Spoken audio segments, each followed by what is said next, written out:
చివరిగా నేను ఇంకొక మాట చెప్తా ఉన్నా అధ్యక్ష, నాకు మంత్రి గారు చెప్పింది ఇంటే నవ్వాలా ఏడవాలో తెలియట్లేదు. ఒకవైపు రాష్ట్రంలో 480 మంది రైతులు ఆత్మహత్య చేసుకున్నారు, పంటలు ఎండిపోయి ఏడుస్తా ఉన్నారు. ఇది పీక్ సమ్మర్, నీళ్లు లేవు, తాగునీళ్లు లేక గొంతెండి ఏడుస్తా ఉన్నారు. ఈ పరిస్థితుల్లో మే నెలలో ఎవరో, నిజంగా చెప్తా ఉన్నా అధ్యక్ష, నాకేం వేరే అభిప్రాయం లేదు, కానీ మిస్ వరల్డ్, మిస్ యూనివర్స్ అనే వాటికి ఎప్పుడో పోయింది అధ్యక్ష. వాటికి ఉండే ప్రెస్టీజ్ గతంలో ఇప్పుడు పూర్తిగా పోయింది.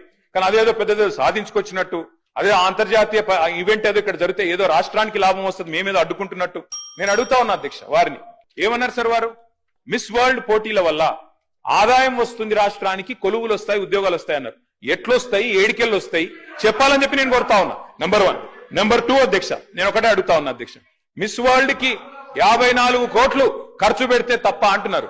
మరి ఫార్ములా ఈలో 46 కోట్లు ఖర్చు పెడితే దాన్ని ఏకపక్షంగా కేబినెట్ అనుమతి లేకుండా రద్దు చేసి అంత పెద్ద ఈవెంట్ ని, అంతర్జాతీయ ఈవెంట్ ని రద్దు చేసిన వాళ్ళు మరి ఇక్కడేమో ప్రభుత్వ డబ్బులు ఖర్చు పెడతాం కరెక్ట్ ఎట్లా అవుతుంది అధ్యక్ష?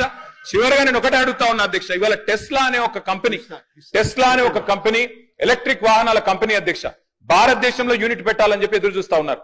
ఫార్ములా ఈ రద్దు చేసి అప్రతిష్టను మూతగట్టుకొని ఇవాళ 700 కోట్లు మొదటి రేస్తో వస్తే రాష్ట్ర ప్రభుత్వానికి ఆదాయం, ఆ ఈవెంట్ ను మూర్ఖంగా రద్దు చేయడమే కాకుండా ఇంకా మళ్ళా ఈ రోజు ఇంకో ఈవెంట్ కు 56 కోట్లు ఖర్చు పెడుతున్నాం, తప్పెట్లయిద్దని మంత్రి గారు అంటే నేను అడుగుతా ఉన్నా అధ్యక్ష, ఇది మీ డబుల్ స్టాండర్డ్స్ కాదా?